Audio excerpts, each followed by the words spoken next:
Is Nigeria likely to defeat the Boko Haram insurgents? What are the world leaders resolved to join forces to bring back Syria and destroy the Islamic State? How could the current refugee crisis in Europe impact terrorist activities? And African countries united in the fight against Boko Haram onslaught in West African countries. What time is it? It's question time.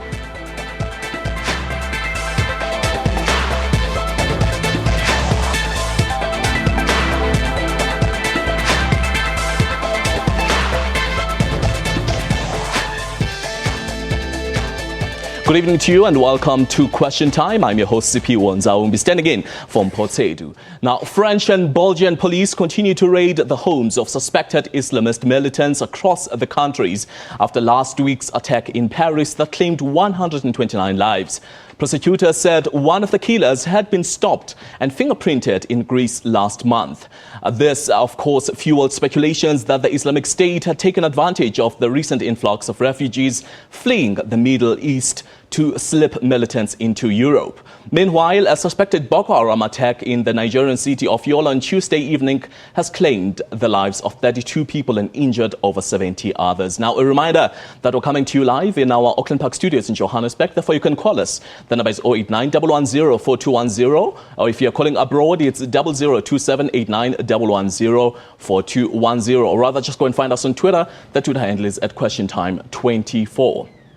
Now, my guests tonight are Mr. Richard Irwanya, who is a political analyst, and Mr. Isa Komo, who is a producer of Spotlight Africa on Channel 404. But first, before we get into our discussion, let's have a look at this clip by President Jacob Zuma. We are ready, all of us, to participate in fighting terrorism. As I indicated, and I did indicate in our discussions with the Prime Minister, that even in Africa, there's a big challenge. In North Africa, for an example, the extreme kind of terrorist attacks, undermining of the security, and the AU is working on that. Gentlemen, thank you so much for joining us once again right here on Question Time. Let's start with you, Dr. Richard. Why does, or rather, let me just put it this way, why are there any particular reasons, perhaps, why Europe, or rather France, was the sport or the core focus on the Friday terror attacks? Well, you cannot say that or pinpoint one particular reason why France was attacked. Terrorist organizations, they strike wherever they feel that they have opportunity to strike, and where the intelligence appears to be lapsed. And if a country is in support of any war against an Islamic country, such as we have in Syria, and France is involved in striking Syria. And I think this is where they cause the rot of the Islamic State. And of course, they have their cells all over the world. And it is not only when you are involved, even when you criticize, when you have an ideology that is different from what they have, even moderate Islamic countries have been attacked. So there is no particular reason other than being against their own brand of Islam and the interpretation of the Quran. Could this perhaps be expected to spread to other African countries, or rather not African countries, other Islamic countries, because it has brought such feelings, or rather a conscious state that this perhaps could spread to other countries? Of course, it has already spread to other countries. We have Boko Haram has pledged allegiance to the Islamic State, operating. Have Al-Shabaab in Somalia, and we have other terrorist networks operating in the north of Africa. So terrorism is not something that is new again on the African continent. It's already with us, and it's likely to increase because the institutions that reproduce them, are still very much with us. They've not been resolved. There is a social problem that, of course, facilitates increase in terrorist attack. Those are still very much with us. And as far as we still have madrasa schools, where, of course, fundamentalist form of Islam is being preached, and where people are being indoctrinated, young people for that matter, we continue to have this problem, and it's likely to be with us for a very long time. All right, let's come to you, Mr. Komo. Bring a producer of a show that basically deals with African issues. There's been a general notion, rather, since Saturday, a lot of South Africans, or rather Africans, saying that the media is portraying European lives, or rather international lives, as being more important as opposed to African countries, or rather African lives. This, of course, stems from the Boko Haram attacks that we saw before this incident, and also the reporting that took place after the France incidents. Do you think so? Well, there's a truth. There's an element of truth in that. I mean, just after all, most of the news has been produced by the mainstream media. And mainstream media, basically, it's Western media, Western control. And not only that, it's opinion forming, it manufactures consent, and it's totally sort of ingrained in the, what could you say, in the ruling circles of the West. Yeah, and it's also there to promote interest of the powers that be in the West. So basically, you find that exposure, news exposure on our media, which is created in the West, it will actually sort of concentrate on Western countries or Western incidents, and also Western opinion. Yeah, it's a given fact. I mean, it's altruistic. So I don't know what's new about that, or what's false, or whoever it is who's going to challenge that saying. It's the truth. All right. Now, let's check our memory a bit and go back to September the 11th in 2009, when Al-Qaeda attacked New York and Washington. Could it be that France, or rather Paris, is reliving the American nightmare? Well, I wouldn't say so. I mean, to say that September 11 with the New York thing and what is happening now, basically September 11 actually heralded the rise of international terrorism, where Al-Qaeda came out, and actually sort of now started targeting the Americans. But now with ISIS, it's a bit different. You know, they've got the same basis. You know, this is just a product of the Salafist Wahhabiyas, which actually sort of there are some very respectable countries which are promoting the Wahhabiyya ideology, or you can say that it's you could say, well, let's call it ideology. It's been taught in universities, respectable universities in Saudi Arabia. But then they say that they're not actually pushing towards the terrorism. But Al-Qaeda is a product of Wahhabism, Salafism, and also is ISIS. The way they differ is this, that ISIS is calling for the creation of the caliphate, which is the international jihadism, to create an Islamic State. And it's got a bit of a difference from Al-Qaeda. Al-Qaeda was actually against Western imperialism, Now, with the new idea of creating of the jihadism, they want to create this state in places which has got a Muslim majority, which starts with places like Iraq, Syria, North Africa, the whole of West Africa. When it comes to West Africa, you've got groups like Mujao and other things. That's a movement for jihadism in West Africa. So now that's why they differ. But basically, it is the same thing, and it's a new thing that has got to be actually sort of realized, acknowledged and actually tackled. All right, let's come to you. Let's talk about the international intervention of other countries. Why have countries agreed on a resolve to bring about peace in Syria to destroy the Islamic State? Well, I think let me first comment on what my colleague here said concerning the value of life, in Africa. In Africa, as opposed to other countries. Other countries. I think we must first and foremost admit the fact that we don't even value our own lives here on the continent. Because when Charles Hebdo, was attacked in France, I think January this year, we saw that the world gathered, world leaders, even though at the same time have Banga problem, where Boko Haram slaughtered almost a whole village. And African leaders never gathered together to show sympathy, sympathize with Nigeria and take a group photograph as the world leaders did in France. And even our president then had to devote much of his time, sympathizing with France when he also had a, similar problem back home. So I think we must first and foremost value our own lives before asking people to value our lives. But in light of such international bodies, you talk about your AUs, you talk about your UNs, a lot of international intervention could take place. We had over 200 Boko Haram, or rather Nigerian girls went missing last year.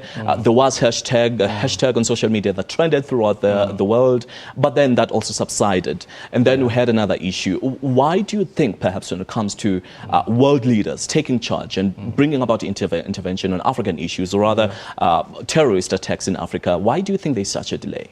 Now, the such a delay is because we don't take the initiative first. We want the West to always think for us. And you understand that even when the Boko Haram issue started in Nigeria, it was France that actually galvanized support of the states along the like Chad basins. These countries, Chad, Cameroon, Nigeria, Niger, and for them to come together to find a common cause, or to establish a multinational force to tackle Boko Haram. And of course, they find out that the Niger was dealing the problem in its own ways. Okay, we are not concerned because it was not affecting us. Chad was also less concerned because they were operating from the Chadian territory, and Cameroon was concerned because they were also operating to Cameroonian territory. Now, it is only when France, the former colonial masters of these states, got involved that they started to cooperate with Nigeria. And we have a lot of differences between the countries, because Nigeria was also accusing Chad, accusing Cameroon of aiding and abetting Boko Haram insurgents. So, of course, we need to take the initiative first before calling on the multinational. Of course, the AU offers statements of support, but they never went beyond that. So we must first of all take the initiative, then ask the world to assist.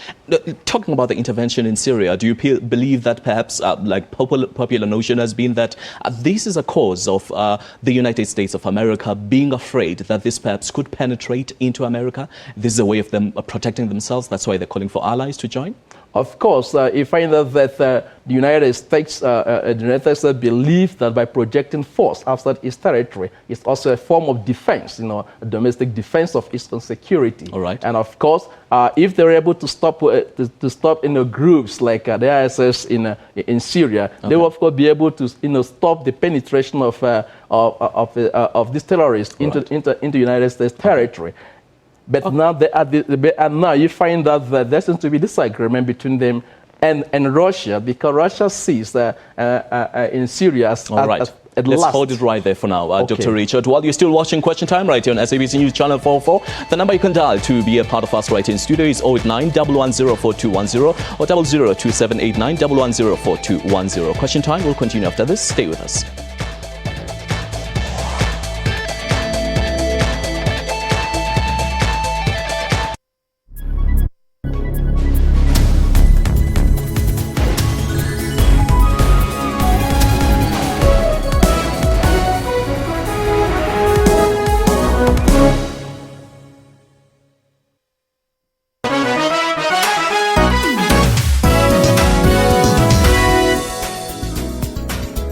Your World makes it its business every evening to round up the leading local stories and international news to keep you informed all the time. Make a date with Your World every evening for all the news headlines around the world to keep you abreast with knowledge. Catch Your World for headlines across the world every Monday to Friday from 9 p.m, then Saturday and Sunday from 7 p.m.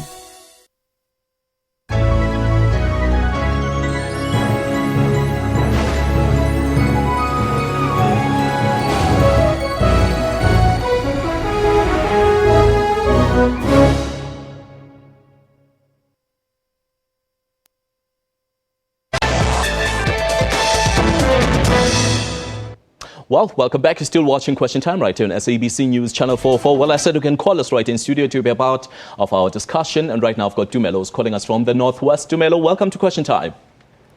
Hello, how are you, sir? I'm good, thank you. Okay, thank you. I want to ask a question to you. You know, history has taught us that men will always kill each other. You know, you have Genghis Khan, Hitler.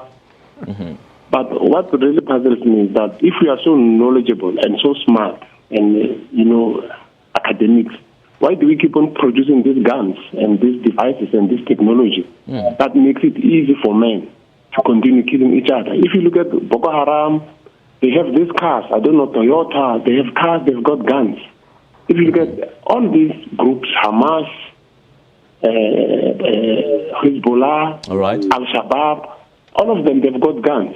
But why, if we know that men will always kill each other based on religion, based on ethnicity or other things, why are we keep on producing these guns? Is it because of money? All right. Thank you very much. Okay, thank you so much, Dumeleng. Perhaps, Dr. Richard, do you want to take on that? Why do we still produce, perhaps, these guns, as Dumeleng has asked? Well, the point is that I think the guns were produced for a different purpose and being used for a different purpose. You know, as far as men, you know, the product, in the wars and counter wars, conflict is part of the, you know, the human race and as old as mankind itself. You know, so the production of this weapon is not for you to start destroying themselves, you know, yourselves. But they've been allowed to fall into foreign, into individual hands, and individuals who also, you know, use them for destruction of other people, innocent citizens. So I think that the misapplication, you know, of these weapons, you know, actually is not the reason why they were produced. Yeah, so they will continue to produce them because the production is creating employment for a lot of people, and it's also you know, advancing technology and human knowledge. You know. Okay. Well, Mr. Koma, let's come to you. There has been also a suggestion that perhaps in the Middle East there should be a change of leadership, and this will bring about peace throughout all the countries, the Islamic countries. Do you take on that? Do you believe that perhaps that's a solution? I think that's an understatement. I mean, change of leadership in which place? In the whole of Middle East, in which countries? Yeah. But I mean, if you look at the ISIS in the Middle East and the danger that it poses, basically the Americans and the Western world are scared of ISIS actually having a foothold in the Middle East. If it takes over the former secular states of Iraq and Syria, now that will have a foundation actually to attack other countries. I mean, especially people are scared of Saudi Arabia. Yeah, because basically ISIS with their jihadism, they've actually got, they're arraigned against the leadership in Saudi Arabia, which they reckon as feudal. Yeah, and with that, once this state of affairs enters Saudi Arabia, that's the biggest American source of oil. And not only that, these are the biggest market for the for arms. All right. So basically the West is determined to make sure that ISIS or the jihadist movement does not take root in the Middle East, whereas they are against all secular governments and sort of progressive governments. I say progressive, and I really mean progressive. In the Middle East, you find countries like Iraq and Syria. Those countries were republics. They were not feudalistic as the other Middle Eastern countries. And one thing people forget, that those countries were secular. Yeah, and they had women's rights. Women had equal rights to men. Yeah. But those countries have been destroyed. On the contrary, though, earlier this week we saw America detaching itself from any participation and also saying that they will now screen Syrian citizens who are coming into the country. They said they do not want to offer any shelters of protection. Is this perhaps fear that is emerging within the leadership of America? Well, it's not only the fear what's emerging from the leadership of America, but actually it's actually going with the current trend of American politics. American politics has gone to the right, and one of the biggest things is anti-immigration laws. And this is just giving them an opportunity to actually come up with a reason to actually bar off Syrian refugees. Yeah, I mean, to say the danger of terrorists actually sort of infiltrating a country, it's always been there, and it does not even come from sort of refugees or anything like that. It's always there. Yeah. All right, let's come to you, Doc. How does the current refugee crisis in Europe impact, or rather, let me ask that to you, Mr. Cuomo. How does the current refugee crisis in the world impact the Islamic, or rather, let me say, terrorist activities throughout the world?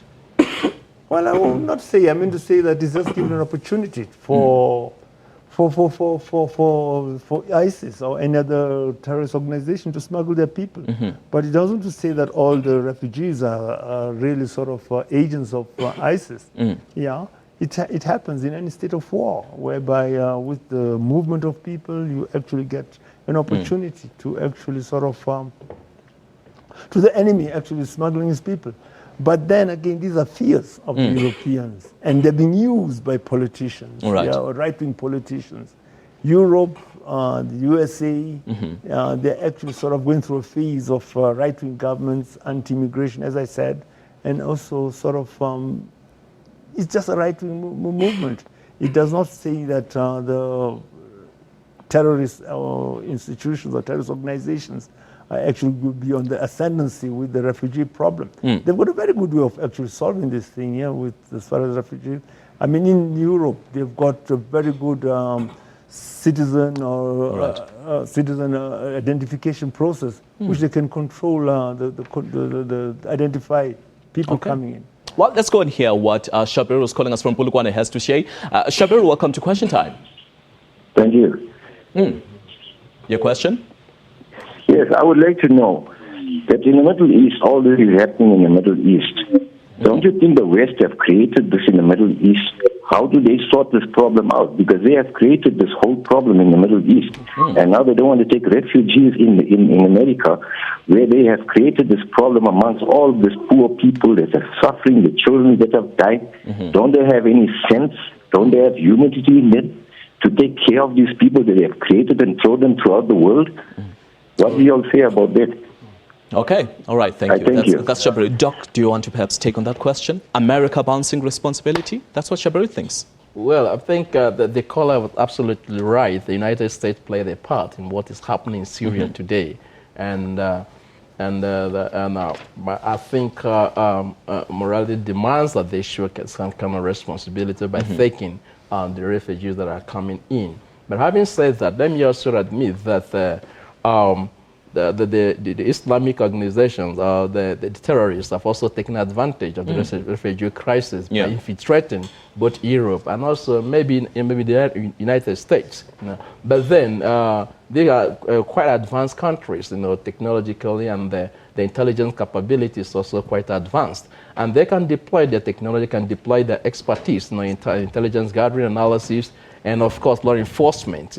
This can be deployed, to make sure that terrorists will remain dormant. I'm not saying that they can eliminate them, but they can make them to remain dormant. For a long time, America had not been attacked. That means there is an improvement in their technology, intelligence gathering, and of course, and policing, law enforcement agency. So if they declare that their expertise, in that direction, they of course will not be bugging, from taking responsibility. But does the African Union have enough intervention, or rather security, to stop Boko Haram spreading throughout the continent? The AU does not have that capacity. The AU, you must understand, is also funded by external funds. So the AU does not have its own funding. So if you're unable to fund your own program, you have been funded, and this operation, in terms of developing strong intelligence capability, in terms of developing strong military capability to take on Boko Haram and take on other Islamic organization, or even to prevent wars in African country, you need, of course, to have your own sources of funding and be self-sufficient to do that. The AU is not. And so if without external support, it will be very difficult for the AU to do that. All right, Mr. Komo, just as we're about to close the show, let me come to you. What can we then expect? I know that you're not a psychic, or rather you can't foresee the future, but what can we then expect in these terrorist attacks, especially in the Middle East? Can we see more countries being perhaps savaged by ISIS? Well, ISIS, as it is, basically ISIS, it's a military force. But then we look at ISIS, defeating ISIS, you just do not defeat ISIS militarily. You can defeat ISIS militarily, but then you've got to defeat the ideology. That's the most important thing. And how do we conquer that? How do we get to that ideology? There's another group. You've got to defeat the ideology, but also you've got to cut off supply of supporters for ISIS. And the supporters for ISIS, it's a political solution. A socio-economic and in certain areas political economic solution. So basically, we've got a very big job in defeating ISIS. Okay, gentlemen, thank you so much. Because of time, unfortunately, Doc, we have to close the show right there. Well, just a reminder to you that from Monday, we'll also welcome you on Skype. So please make sure that you do join us as well. And prepare yourself to engage with us right here on Skype. That was Question Time for you today. My name is Siphiwo Nzawumbi. Big thank you to you as well. Until next time, it's goodbye. God bless you.